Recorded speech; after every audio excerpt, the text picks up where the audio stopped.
পুরোটা একদম পাতলা করে বেলে নিয়েছি। ক্ষীরটা দেওয়ার পর এবার এটাকে মুড়ে নেব।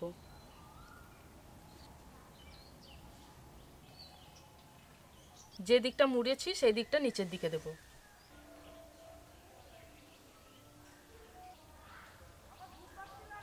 আর কতটা নরম হয়েছে দেখেছেন। চটজলদি মিষ্টি খেতে চাইলে এরকম মালাই রোল সহজেই বানাতে পারেন। সময়ের অভাবে বাড়িতে মিষ্টি সাধারণত বানানোই হয় না। যখনই মিষ্টি খেতে মন হয় তখনই সাধারণত বাজার থেকেই নির্ভর করতে হয়। আজকে আমি বানাবো এমন একটা সহজ মিষ্টি যেটা বাড়িতে বানানোও সহজ, আর এর মধ্যে কিন্তু 2 রকমের স্বাদও পাবেন। পুরো ভিডিওটা প্রথম থেকে শেষ পর্যন্ত দেখার অনুরোধ রইল, আশা করি ভালো লাগবে। তাহলে চলুন মিষ্টি বানানোটা শুরু করি। কড়াইতে প্রথমেই দেব ছোট 1 চামচ ঘি। এবার দুধ দিয়ে দেব।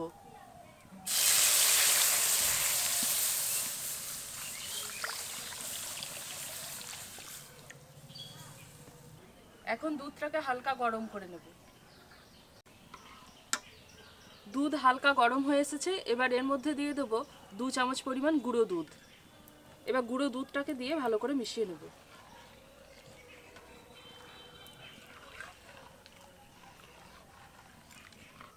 হালকা গরম দুধের মধ্যে গুঁড়ো দুধটাকে ভালোভাবে না মিশিয়ে নিলে কিন্তু গুঁড়ো দুধটা দলা পাকিয়ে যায়, ভালোভাবে মিশতে চায় না। এবার জাল করে দুধটাকে ঘন করে নেব।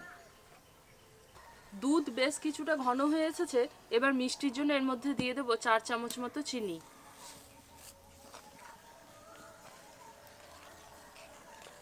দুধ কিন্তু বেশ এখন অনেকটাই ঘন হয়ে এসেছে। এখন এর স্বাদটাকে বাড়ানোর জন্য এর মধ্যে দিয়ে দেব কাজু। কাজুগুলোকে আমি কুচি করে নিয়েছি। আর দেব কিশমিশ।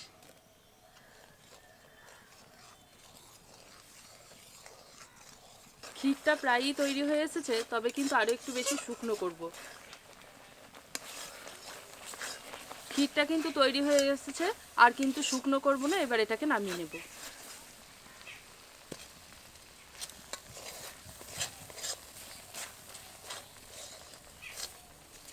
আরো 1 লিটার দুধ নিয়েছি, এই দুধটাকেও জাল দিয়ে ঘন করে নেব।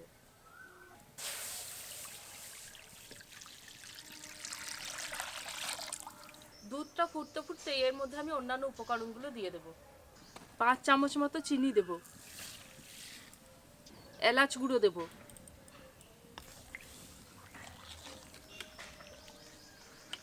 দুধটাকে ভালো করে ফুটিয়ে একটু ঘন করে নিয়েছি, আর দেখুন দুধটা কিন্তু বেশ অনেকটাই কমেও এসেছে। এবার এর মধ্যে দিয়ে দেবো খুব সামান্য পরিমাণ ভ্যানিলা এসেন্স।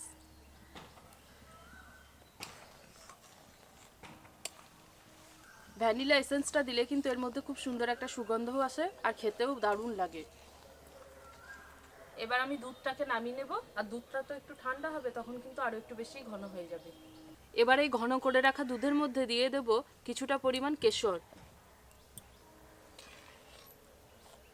কেশরটা এই দুধের মধ্যে ভিজবে, আর তাতে করে খুব সুন্দর একটা কালারও আসবে। এই মিষ্টিটা বানানোর জন্য আমি এখানে রেগুলার পাউরুটি নিয়েছি। পাউরুটির বাইরের বাদামি অংশগুলো কেটে নেব।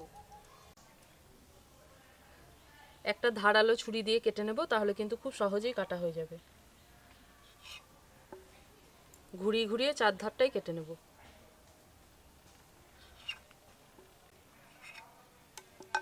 এই দেখুন বাদামি অংশগুলো কেটে নিয়েছি। এইভাবে সব পাউরুটিগুলো কেটে রেডি করে নেব।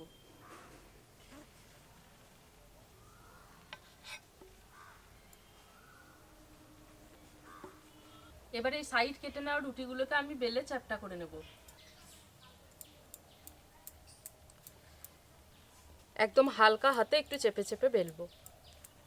আরও একটা পাউরুটি নিয়েছি, এবার বেলে নেব।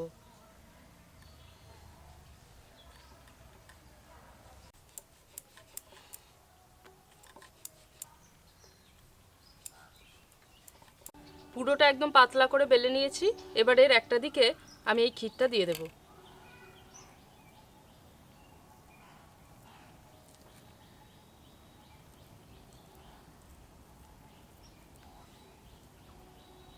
ক্ষীরটা দেওয়ার পর এবার এটাকে মুড়ে নেব। এবার দেখুন এই মোড়ার পর কিন্তু এই ধারের দিকটা এমনিতে আটকাতে চাইবে না, তার জন্য এই দিকটা একটু জল লাগিয়ে নেব।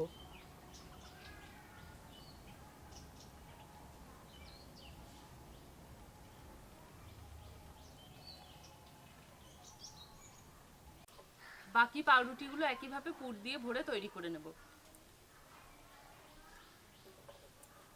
পাউরুটিগুলো আমি সব তৈরি করে নিয়েছি। এবার এগুলোকে আমি একটা প্লেটের মধ্যে নিয়ে নেব।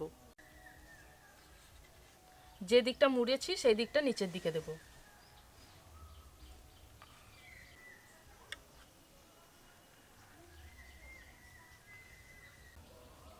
আর এই যে দুধটা তৈরি করে আমি রেখে দিয়েছিলাম একটু ঘন করে, দেখুন কেশরটা কত সুন্দর একটা কালার ছেড়ে গেছে। আর এই হালকা হলুদ কালারটা কিন্তু এই মিষ্টির মধ্যে দেখতে অসম্ভব সুন্দর লাগে। এবার এই কেশর গোলা দুধটা আমি পাউরুটিগুলোর উপর দিয়ে দেব।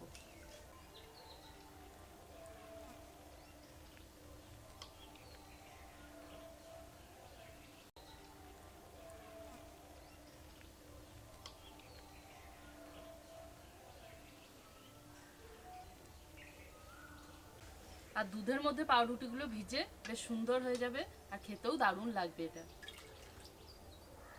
আমি এখানে কিছু ড্রাই ফ্রুটস নিয়েছি, এগুলো কুচো করে কেটে নিয়েছি, এগুলো উপর থেকে ছড়িয়ে দেব।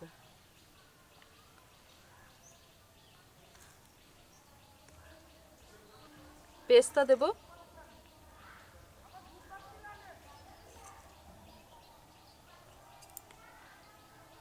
কিশমিশ দেব,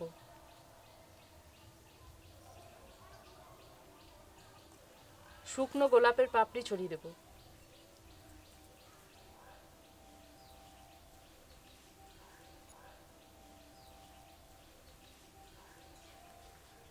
একটা মালাই রোল আমি তুলে কেটে দেখাবো। দেখুন তো কত সুন্দর লাগছে মালাই রোলটা।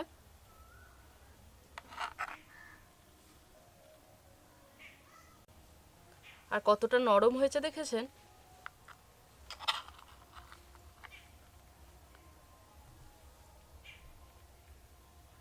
আজকে তো এই মিষ্টিটা বানালাম আর আমাদের অভিদীপ কিন্তু দেখেই চলে এসেছে। দেখতে এত সুন্দর লাগছে না মিষ্টিটা, অভিদীপই খেয়ে বলবে কেমন হয়েছে এই মিষ্টিটা।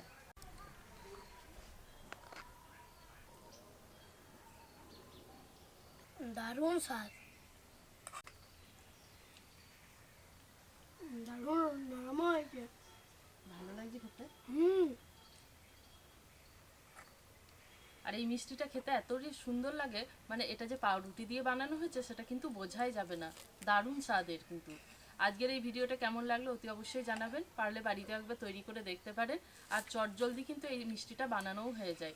আজকে এখানেই শেষ করছি, দেখা হচ্ছে পরের ভিডিওতে নতুন একটা রেসিপির সাথে। সবাই খুব ভালো থাকবেন, সুস্থ থাকবেন। আর ইতিমধ্যেই কিন্তু অভিদীপের দুটো খাওয়াও হয়ে গেছে।